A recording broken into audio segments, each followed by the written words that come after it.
Hi Gorgies, welcome back to the channel. I hope you guys are doing well. Your mom, your dad, your cousin, your brother, your sister, your nephew, your niece, your aunt, your uncle, your boyfriend, your husband, your wife, your girlfriend, your makwapeni, everyone. I hope everyone is doing good. Happy Valentine's Day and I hope you're enjoying it.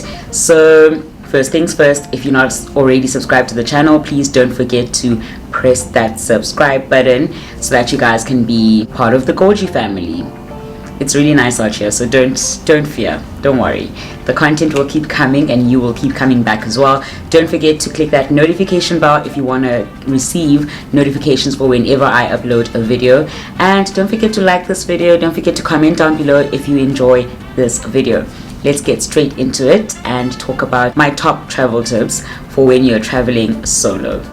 Planning a solo trip or any other trip can be very time consuming and it can be overwhelming, but it does not have to be the source of constant stress and anxiety. I plan my trips down to the T. It helps me to reduce any kind of stress and anxiety, and it also helps me to become more confident in the plan that I have and in also the destination that I'm going to, because when I get there, I don't get there and I have a lot of pent up stress and anxiety. But also, most importantly, it kind of like boosts my ego. I'm just like, yes girl, you got all of this on lock. Today I will share my tips for things that you should know when planning your first solo trip. After I'm done sharing my tips with you, I will then go ahead and read some of the Instagram questions that you guys sent to me, and then we'll answer those together. Tip number 1, decide where you are going. Deciding where you're going involves actually deciding the theme of your trip, whether you want a beach sort of very relaxing trip or you want a cultural trip, which involves actually getting involved in the city or the country that you're in and doing actual activities, sightseeing, etc., etc. And also a cultural one could be either you are more of a foodie or you are more into history. Then you would want to look at places that will cater to all of your interests and maybe combine that into one or just do one sort of theme. I choose to do a few themes. So I would plan my trip around culture and also around food, but also I would plan in days where I'm just relaxing and it could involve like a bit of a beach sort of day or a laid back day where I just get involved with the locals. So you need to decide on a theme for your trip, and that will inform or help you decide on a destination. Also, the exchange rate is very important because it will help to inform your budget and your spending and how much you should put aside, whether this one destination is more expensive than the other. That will help you also decide based on how much you think you are willing to spend on this trip. Most countries actually require a visa, so it's also important that when you decide where you're going, you also look at the visa requirements, what documentation you'll need for the visa, how long it takes to get the visa, where the embassy is in your country, and how far ahead you're willing to apply for the visa. I think the general consensus is about 3 months. Within 3 months of traveling, you have to apply during that time. So the earlier the better, because sometimes it may take longer depending on where you are. Sometimes the visa comes back really quickly. Number 2, decide on the length of your trip. The length of your trip will also help you to decide on what kind of budget you need. And I think most of the things that I will share today will also kind of like lead you into a path where you're deciding on the budget that is required for the specific destination that you're going to. So check the weather as well, because the weather is very important. Do you want to go to some place where it's summer, or do you want to go during winter? Because that will also kind of help you decide on the length. How long do you want to stay at that place? Is it going to be good weather? Is it going to be bad weather? Do you want to move from one place to another? So decide on the length. For people that are employed, you will always know the length of your trip because you are booking vacation days or leave. Therefore, that is the first step basically, and just deciding when that trip will happen is based on now whether you want to have a summer, you want to go to the place in summer, you want to go in spring, autumn, or winter. That'll help you decide on the length of the trip, because also going in certain times of the year is obviously cheaper. Going during winter, not a lot of people want to travel during winter, so I think that sometimes for certain countries that is a non-peak season. versus going in summer where everyone wants to see certain things and they want the weather to be great, and that would be more of the peak season, and that is like very crowded. So sometimes you don't want to travel during crowded times of the year. So deciding on the length of your trip and when it will be are very important. Tip number 3, decide on what you want to see. So like I said, I plan my trips down to the T. I literally, after I decide on where I'm going, I decide on how many days I'm going, then I look into what I can do in that specific country, what activities there are, what sites there are to see. And for this part of the video, I actually do a lot of research. So I'll go onto YouTube, or I'll go onto just Google, and I'll look at blogs that speak about those areas or that country and the places to see. I'll go watch other travel bloggers or vloggers who have been to that place and see what they went to go see. I'll go through Instagram and be like checking the location tags to see what people did when they were there, what kind of pictures they took, which kind of places they went to, and decide whether those places fit into my interests and what I would want to see when I'm in that country. I then go ahead and list those things down. It's very important to write it down. So I write all the places that I want to see. I'll write down a list and be like, this place is here, this place is here, and then kind of connect the dots in terms of what I can do on certain days and which places I can go to on certain times, because most places are also free to go into, but then you have to pay a ticket to see certain areas. So that also helps you with the budget planning. I hope you guys are seeing the trend of, even when planning a trip, you don't just decide on a budget and then that's it. You have to kind of go deeper into the trip in order for you to maximize your budget, and in order for you to actually have a very well-informed budget. Tip number 4. After you have decided on what you want to see, you then look at hotels that are closer to the areas where you want to go. So more often than not, I will choose to stay in the city center, in hotels in city center, because that's where it's easier to walk from place to place, and also they are more closer to the trams. If you're going to be someone who's going to be traveling via trams, trains, buses, then it's also much easier because you just catch a train from here, get off in the next stop, and you can just walk to wherever you're going.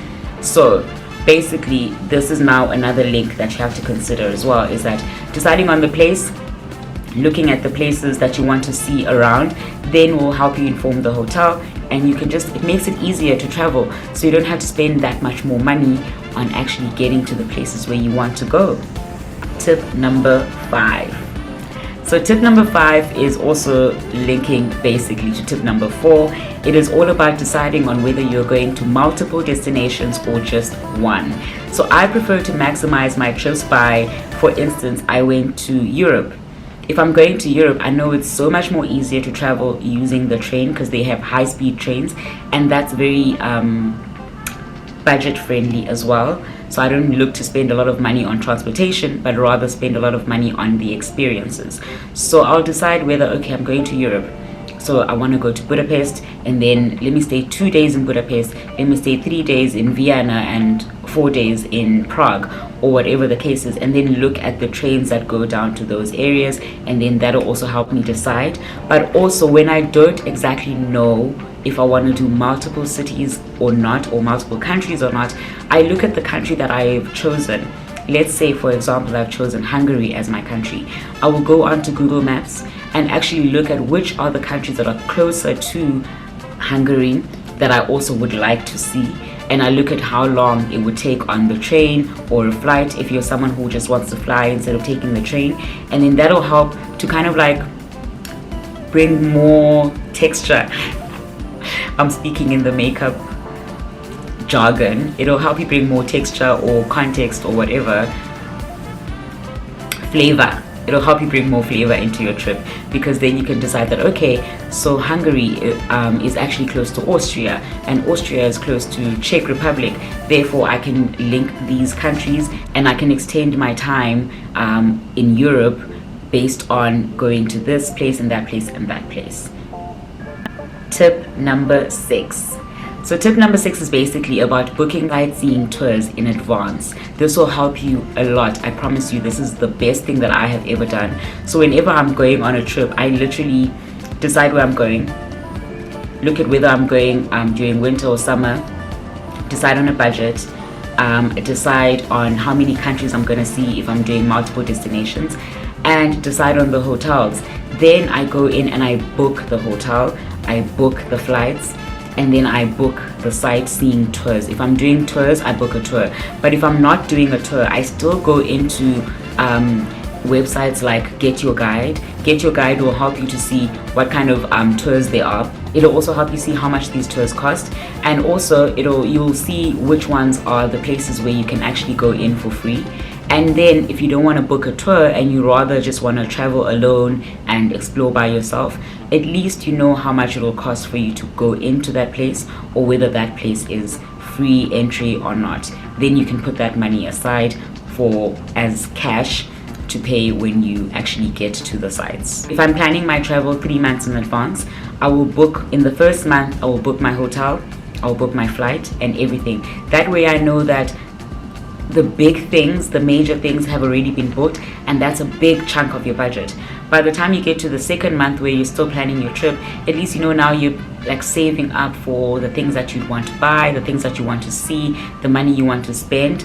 By the time you get to the third month where you're actually going to be traveling, then you have all of this budget or money that is available to you to use without worrying about the stresses of, oh, I still haven't paid this, I still haven't paid this, how much will this cost? At least you have some kind of stability.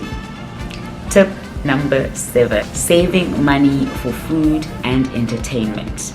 So like I just said, when you're planning your booking for your hotel and your flights, the money that's left over, you will then go and save for things like food. So if you're a foodie, for instance, you already know what kind of restaurants you want to go to.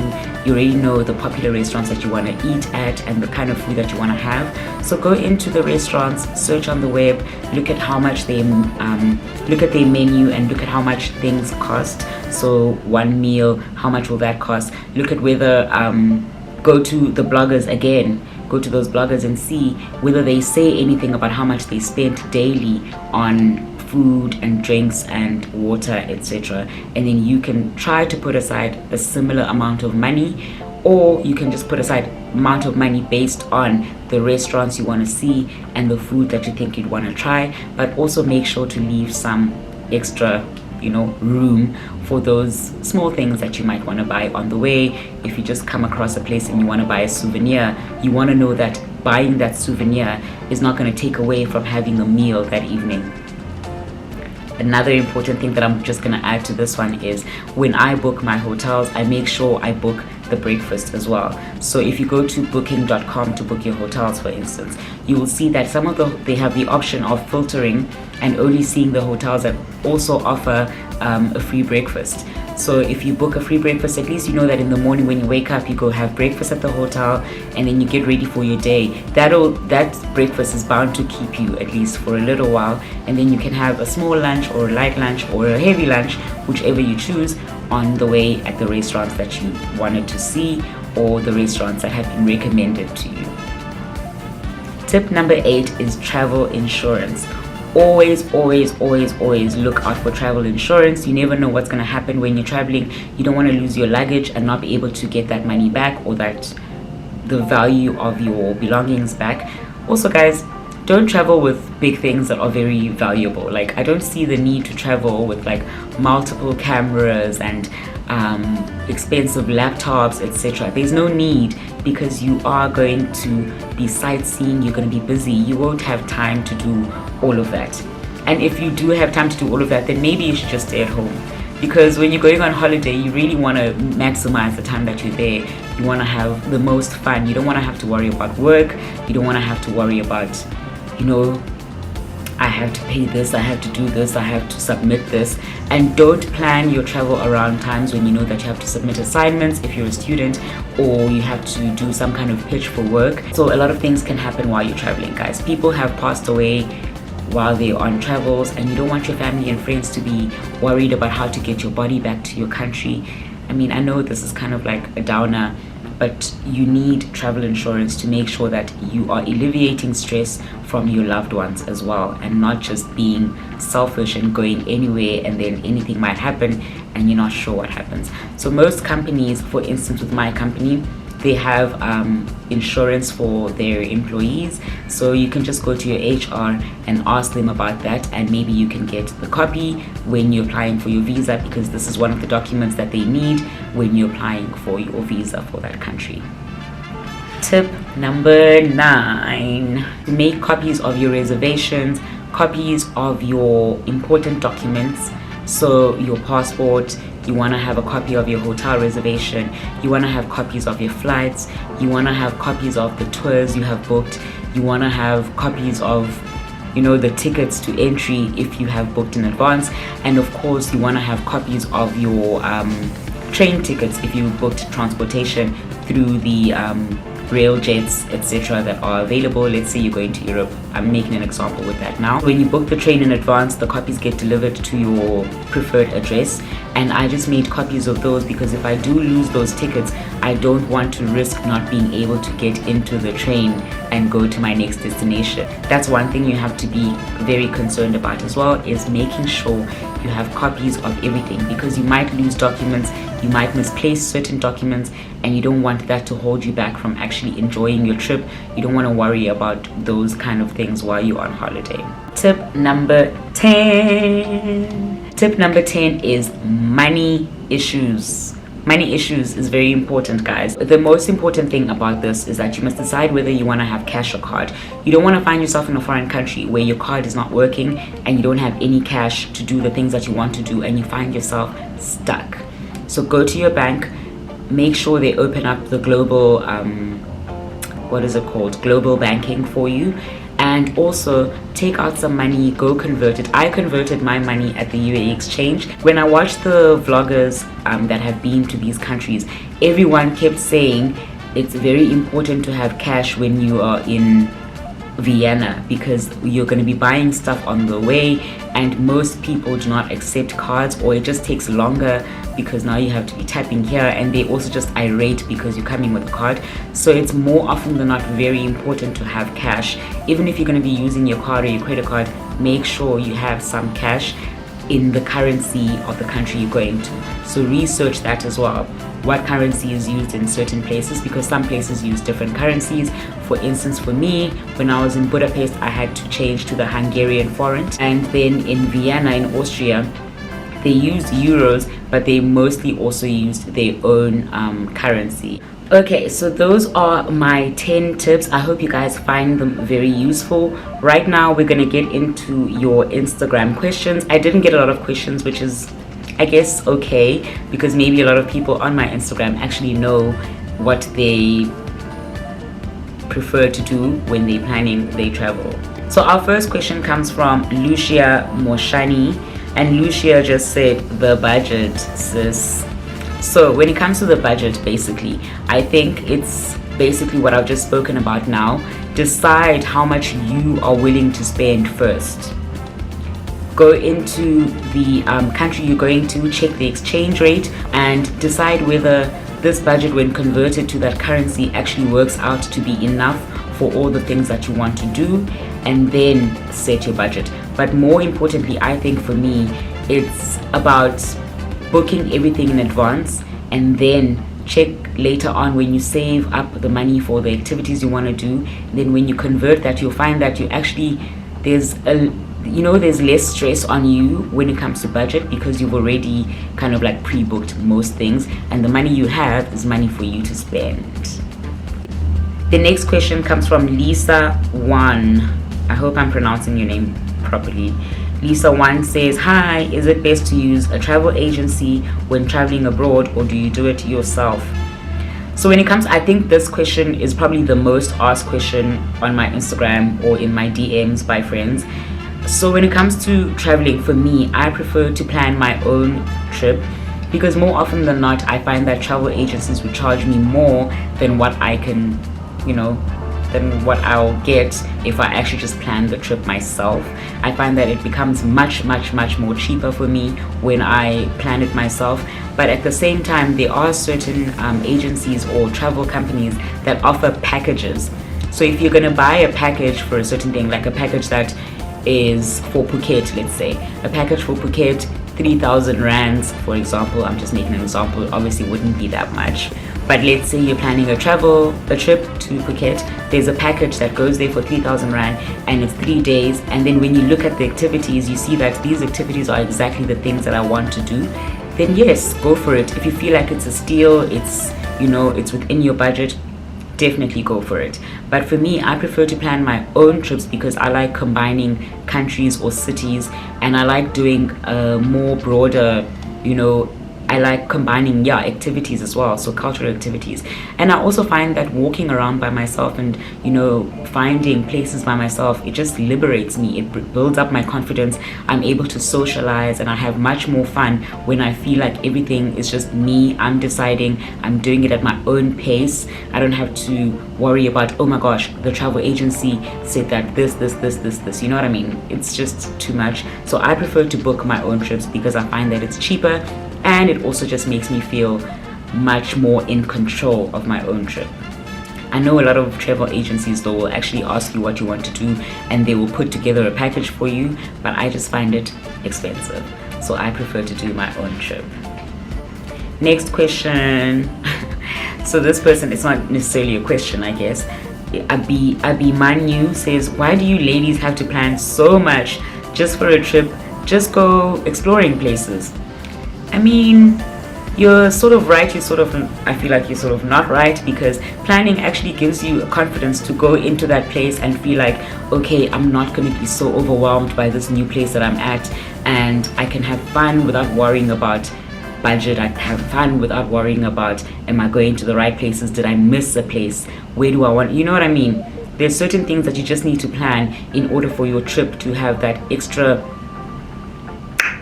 flavor. So yes, we do go exploring places, but there are some places that you just set in stone because you want to know, what am I doing day 1? What am I doing day 2? And you also don't want to just go to, let's say you're going to St. Stephen's Cathedral. Next thing, you go back to another place that is 2 hours away, and when you realize that your third destination was actually right next to St. Stephen's Cathedral, but you didn't know. So planning actually helps you to say, oh, these places are more closer together, so let me do these places on day 1. These places are more closer together, so let me do these places on day 2. It just helps you, you know, to just put everything together and make it a much more stress-free and less anxiety-filled trip. Next question is from Bongiwe. She says, any tips for someone who plans on going on a solocation? So Bongiwe, I think I've just answered your question in terms of tips. I've given all these 10 tips in terms of what to do, and it also applies to someone who's not going on a solocation, also a solocation. So it applies to both types of travelers. And I feel like another thing when going on a solocation or traveling solo, make sure that when you're walking around and getting lost, fake it till you make it. Don't let anyone see that you actually don't know where you're going or what you're doing, because that'll just put you in positions where your safety might be compromised, because people will see that she doesn't know where she's going, and then you'll start asking the wrong people and it might lead to something not so pretty. So fake it till you make it, go. If you don't know where you're going, Google Maps is your friend, and make sure that you're either carrying a portable Wi-Fi. I did show you guys the Solus portable Wi-Fi. That really helped me a lot because it's a global Wi-Fi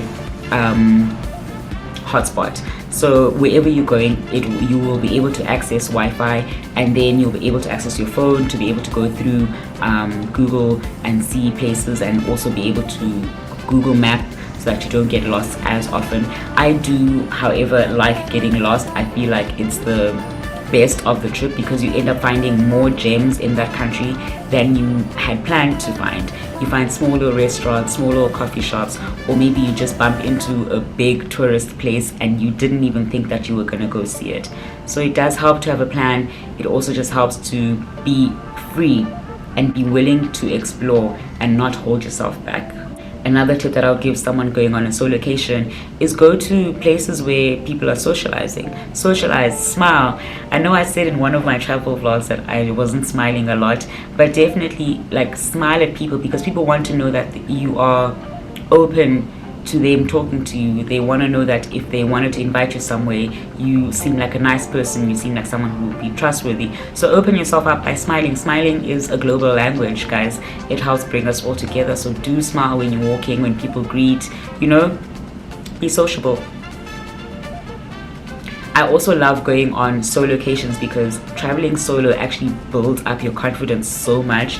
Like, there's a big ego boost in doing that. Not necessarily for the worst. I mean, it's great because you start feeling confident in yourself and your abilities, and as you're walking through these city streets, you're just, you know, you're glowing, you're smiling because you're not stressing about what's going on here and here and who's saying what, where your friends want to go and you want to go here, and now you guys are fighting because of just small little things.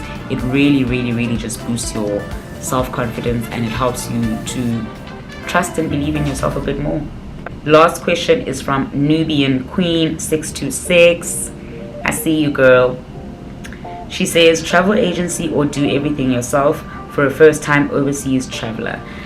So I just answered this as well. I do think it's a double-edged sword, because if you're traveling abroad yourself and you don't feel confident enough in your own travel planning ability, I guess, then maybe watch a lot of YouTube videos or read a lot about the bloggers, read a lot about the place that you're going to, you know, and decide whether you feel confident enough to actually plan the trip yourself, or even send out quotations to the travel agencies and see what they come back with, and see if you can, you know, take some learnings from what they have planned in the quotation and apply it on your own and see how you get to that. But I really do think you'll find, like, I don't know, a gem in yourself and in the places by planning your own travel trip, because you get to do things the way that you want to do and on your own terms.